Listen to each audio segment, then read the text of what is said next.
Assalamualaikum warahmatullahi wabarakatuh. Halo semuanya. Kami dari kelompok 2 akan mempresentasikan hasil kajian dengan judul Effect of Pre-Harvest Calcium Treatment on Post-Harvest Fruit Quality of Nanfeng Tangerine, atau dalam bahasa Indonesia, pengaruh perlakuan kalsium prapanen terhadap kualitas buah pasca panen jeruk Nanfeng. Anggota kelompok kami ada Syifa Kamelia Putri dengan NIM belakang 007, Arasya Revalina Puspitasari dengan NIM 011, Aulia Eka Syaputri dengan NIM 020, Reksa Salma dengan NIM 026, dan Rosiana Nur Arifka Kinasi dengan NIM 0035. Oke, latar belakang dari kajian kami ini adalah jeruk Nanfeng berasal dari Jiangxi, Cina. Buahnya manis dan kulitnya tipis, tapi gampang rusak setelah dipanen. Salah satu penyebabnya adalah tanah di sana mengandung kalsium yang rendah.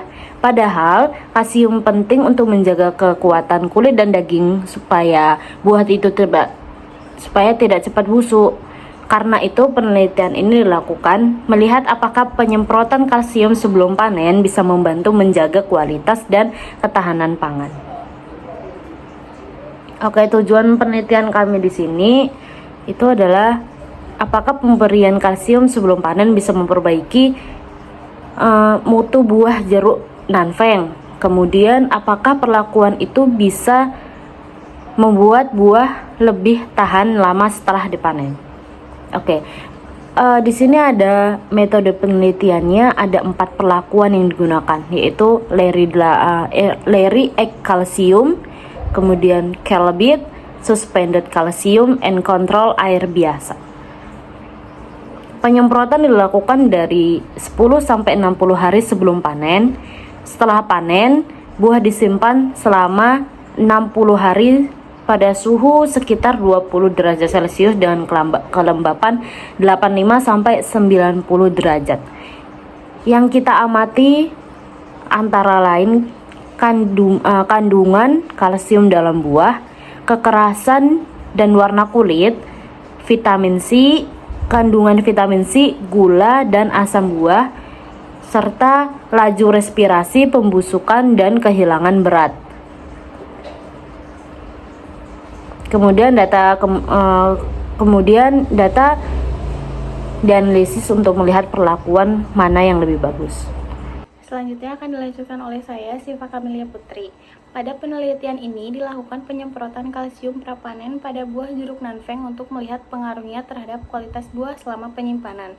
Penelitian ini menggunakan 4 perlakuan berbeda, yaitu suspend kalsium, Calbit, Lery Egg Calcium, dan kontrol. Yang dimaksud dengan suspend kalsium yaitu memiliki kandungan kalsium awal paling tinggi karena mengandung kalsium oksida murni dengan konsentrasi tinggi. Namun, saat disimpan 60 hari, kalsiumnya cepat menurun drastis.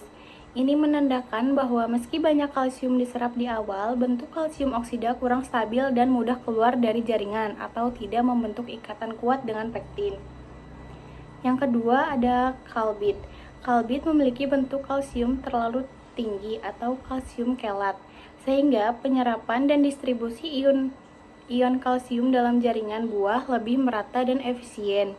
Itu sebabnya penurunan kadar kalsium selama penyimpanan paling kecil. Yang ketiga ada Lery Egg Calcium.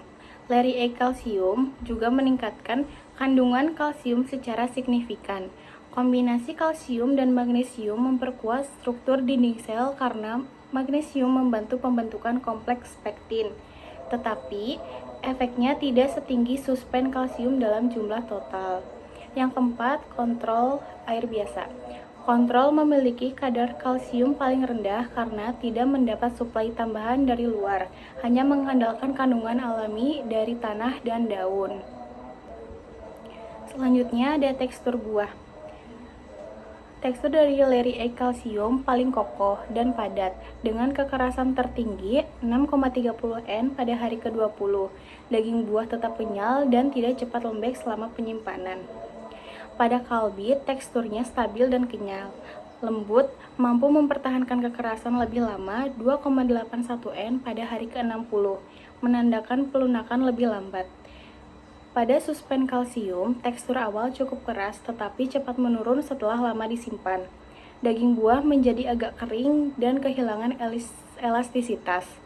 Yang terakhir, pada kontrol, tekstur paling lembek, cepat melunak, dan kehilangan kekokohan karena tidak ada perlindungan dinding sel dari kalsium. Selanjutnya akan dilanjutkan oleh saya, Arsya Revalina Puspitasari. Penyemprotan kalsium sebelum panen pada jeruk nanfeng juga berpengaruh nyata terhadap warna. Warna buah pada leri A kalsium mempunyai warna kulit paling cerah dan menarik dengan peningkatan nilai A, kemerahan, dan CCl tertinggi, memberikan tampilan orange mengkilap dan segar. Yang kedua ada kalbit, mempunyai warna lebih stabil dan tidak cepat memerah. Nilai CCl paling rendah di awal, menunjukkan kematangan berjalan lambat, cocok untuk memperpanjang masa simpan tanpa cepat terlihat terlalu matang. Yang ketiga, ada suspen kalsium. Suspen kalsium memiliki warna cerah di awal, namun menurun di akhir penyimpanan. Warna kulit sedikit lebih kusam dibanding penyemprotan dengan leri A kalsium. Yang terakhir ada kontrol. Kontrol memiliki warna kuning cerah dengan penurunan kecerahan L dan kejenuhan C yang paling besar, yaitu tampak lebih pucat dan kusam di akhir penyimpanan. Selanjutnya ada laju busuk, susut bobot, dan respirasi. Leri A kalsium menunjukkan laju busuk terendah, yaitu 5,67% dan susut bobot paling kecil menunjukkan ketahanan tinggi terhadap kerusakan. Yang kedua ada kalbit. Kalbit juga menekan pembusukan dan menjaga berat buah. Laju respirasi paling rendah di hari ke-30, hanya 78,86% dari kontrol, menandakan proses metabolisme lebih lambat. Yang ketiga ada suspen kalsium. Suspen kalsium memiliki laju busuk tertinggi, yaitu 14,67%, kemungkinan karena kelebihan CaO menyebabkan ketidakseimbangan metabolik. Dan yang terakhir ada kontrol. Kontrol mengalami pembusukan dan penyusutan berat paling tinggi dengan respirasi cepat dan tanda penuaan lebih awal. Selanjutnya akan dijelaskan oleh saya, Ulika Syahputri. Nah, selain berpengaruh terhadap kandungan kalsium tekstur, warna buah, dan laju bobot buah, ternyata penyemprotan dengan menggunakan 4 macam kalsium itu juga berpengaruh nyata loh terhadap kadar gula larut, total asam, vitamin C, dan juga keseimbangan rasa buah jeruk nanfeng. Pertama ada leri A kalsium, menghasilkan kadar gula larut dan rasio tertinggi sekitar 33,6% yang menunjukkan rasa manis asam seimbang dan segar. Kemudian vitamin C juga tinggi dan stabil hingga akhir penyimpanan. Yang kedua itu ada kalbit. Kalbit ini dia dapat mempertahankan kandungan gulanya dan juga vitamin C tinggi selama penyimpanan. Kadar vitamin C-nya yaitu 19,35%, lebih tinggi dari kontrol di hari ke-60. Yang ketiga ada suspended kalsium. Nah, pada suspended kalsium ini awalnya meningkatkan kandungan gula dan juga asam, tetapi nilainya menurun cepat di akhir penyimpanan. Yang keempat itu ada kontrol. Nah, kandungan gula, asam, dan vitamin C-nya itu menurun tajam, membuat rasa buah kurang segar dan cepat hambar. Dan ini adalah gambar grafik dari kandungan gula, asam, dan vitamin pada jeruk nanfeng. Kemudian ada komponen gula dan asam organik. Yang pertama, pada penyemprotan metode leri A kalsium, kandungan sukrosa, fruktosa, dan glukosa itu tinggi dengan kestabilan kadar gula hingga akhir penyimpanan, memberi rasa manis alami.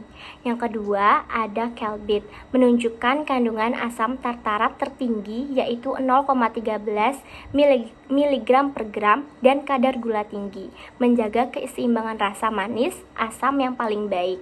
Yang ketiga, ada suspended kalsium. Kadar asam dan gula itu berfluktuasi tajam, cenderung menurun cepat setelah hari ke-40. Yang keempat, ada kontrol, yaitu kadar gula dan asam itu paling rendah. Rasa buah jeruknya itu menjadi tawar dan cepat mengalami degradasi kualitas. Dan ini adalah grafik dari komponen gula dan asam organik pada jeruk nanfeng. Terakhir akan dijelaskan oleh saya, Rosyani Nur Arfakinasih, tentang analisis komponen utama APK kualitas penyimpanan jeruk mandarin Nanfeng. Yang pertama ada leri dan kalsium. Pendapat skor kualitas tertinggi 3,55 pada hari ke-40, buah tetap padat, berwarna cerah, rendah busuk, dan memiliki rasa seimbang. Yang kedua ada kalbit. Skor tinggi juga 3,16 sampai 3,2 antara hari ke-40 hingga ke-60, cocok untuk mempertahankan kesegaran lebih lama. Yang ketiga ada suspen kalsium. Skor menengah 2,8, awalnya baik tapi menurun setelah 40 hari.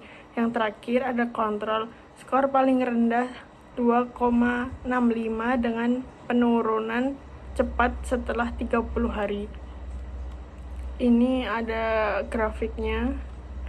Yang terakhir, hasil penelitian menunjukkan bahwa perlakuan prapanen leri kalsium memberikan pengaruh paling baik terhadap kualitas jeruk Nanfeng selama penyimpanan, disusul oleh kalbit dan suspen kalsium. Perlakuan ini berhasil memperpanjang masa simpan buah pada suhu ruang, meningkatkan kadar kalsium, serta menjaga kekerasan dan tekstur buah agar tidak cepat lembek.